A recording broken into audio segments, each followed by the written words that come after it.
की गोद में मणि कुंभित स्थान right next to Mother ये सारा का Ganga. सारा पर्वत This whole hill is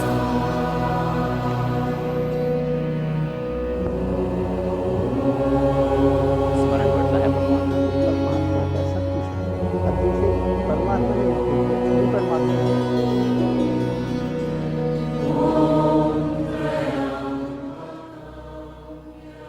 Hare Krishna, by the grace of my spiritual master Srila Prabhupada and our previous acharyas, I find myself at this moment on the banks of Mother Ganges.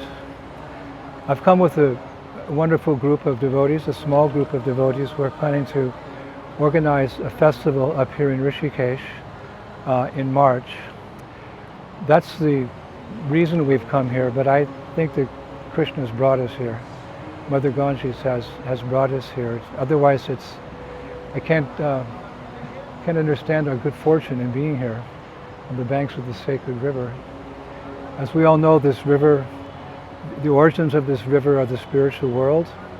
The pastime is there in the Srimad Bhagavatam, where Lord Vamanadev, he put his third step into the sky and it pierced the coverings of the universe, and the water of the spiritual world cascaded in through the heavenly planets, down here through the earth planet, and then even it goes down. Ganga Ma is so merciful, it goes down to the lower planetary systems. This is how it's described. Of course, an ordinary person, a materialistic person who just thinks with logic and reasoning, they'll say, how is that possible? It's just melted ice from the mountains. But actually no. To understand this transcendental subject matter, one has to practice transcendence. Only when the senses are purified can one understand things of a spiritual nature. And if we can't realize it immediately, then we have to hear from Guru, Shastra and Sadhu, and they will enlighten us as to what is reality, what is truth. Many spiritual seekers come here because since the beginning of time, this has been Rishikesh. This has been a place where Rishis and yogis and mystics and tyagis, this is their abode. We're Brajavasis, or Mayapurvasis, because we're followers of Chaitanya Mahaprabhu and we want to have eternal residence in Vrindavan, but anything that will facilitate our purification on the road home to Sri Vrindavan Dham, we embrace that. So Mother Ganges, she's so merciful. Just by bathing in this water, you become free from all sinful reactions from millions and billions of lifetimes. Those anarthas are washed away by Mother Ganges' mercy. So persons who have for whatever reason are attracted to India, to yoga, to meditation in particular, they come here. And rightfully so, because this place is, well, to begin with, you could say it's in the mode of goodness. It's the foothills of the Himalayan mountains. It's very peaceful, it's very quiet. What you hear is the birds singing, you hear the wind going through the trees, you hear the sounds of the Ganges. This is the mode of goodness. Yoga ultimately is meant to be practiced in such an environment, as Krishna says, because one can focus. So through the eons of time, saintly persons have come here. They've lived a life of austerity, most often solitude, as explained, when Krishna explains what is yoga in the Bhagavad Gita. There's many caves here. There's still wild animals. As we were driving in, there were signs, don't get out of your car and wander through the forest. There's tigers here. There's been incidences where people have been attacked by tigers. But my point is that it's the forest. Like they say that man created the cities, but God created the country.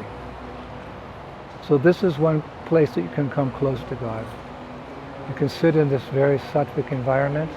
Of course, we know it's more than sattvic, it's Suddha Sattva, it's transcendental. If only because Mother Ganges passes through here.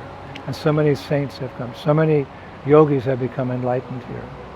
So Western people come here hearing about that. They want to come here and experience enlightenment. And we've come also because our dear Bhaktivinoda Thakur has said that from time to time a devotee should go to a solitary place and just chant. Hare Krishna, Krishna Krishna, Hare Hare, Hare Rama, Rama Rama, Hare Hare. We're practitioners of Bhakti Yoga, and this process is so simple and sublime that one can become perfected outside of this environment, even in the vicious Kali Yuga cities. One has become enlightened just by chanting Hare Krishna, because in this age, it's the Yuga Dharma. That's what you're supposed to do if you want to become spiritually enlightened. You just chant Hare Krishna and serve the holy name by sharing the holy name with those who don't yet know the glories of the holy name. Then so much mercy comes. But still, we're busy, and sometimes, one can become distracted in the cities of Kali Yuga, and the body can become full of the toxic fumes, and you need a break. So we come here. And in this environment, we chant Hare Krishna, Krishna Krishna, Hare Hare, Hare Rama, Rama Rama, Hare Hare. Lord Krishna has arranged these places. In the material world, Krishna says, Dukkalayam Ashashvatam, it's a temporary place full of so many miseries. It's a struggle for existence, the human race. But Lord Krishna, by his presence and by the presence of his representatives, the sadhus, the rishis, the acharyas, he's created spiritual oases. An oasis is like in a desert, a dry desert, very hot. Sometimes you find bodies of water with palm trees around them, cool, refreshing water. It's called an oasis. So Rishikesh and places like this all over India, they are spiritual oases where any class of transcendentalists can come and refresh himself in the spiritual atmosphere, and then go back to the cities. People go back to the cities to work, we go back to the cities to preach. But Rishikesh is also very valuable for us. So following in that mood of Bhaktivinoda Thakur, to go to some place, solitary place, and chant Hare Krishna, what better place to chant next to Mother Ganges? We get a little tired, we take a bath, we drink the water. Perfect. This is the beauty of India. This is the glory of India. This is the real glory of India, these spiritual holy places. So again, we've not come just for ourselves, but we're representatives of Srila Prabhupada. He came here during the last month or two before he departed this world. He came here, he took a boat down the Ganges River, he lived in a home just on the shore here. So we're following in the footsteps of our spiritual master, making plans for the month of March to welcome all the spiritual seekers who come here.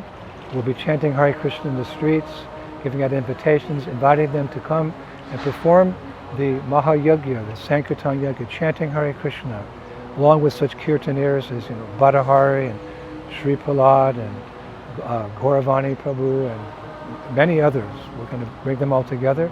Big feast at night. And so we've come here for multi-purposes. Again, I think it's Mother Ganges who's brought us here. There's many reasons we've come, but only by her mercy can come one can come and stay in this transcendental abode. So happy to share with all of you our new experience here. We were in Europe for 3 months. We were in Vrindavan for 1 week, and now we're here for 4 or 5 days on the banks of Mother Ganges. All glories to Srila Prabhupada. Hare Krishna.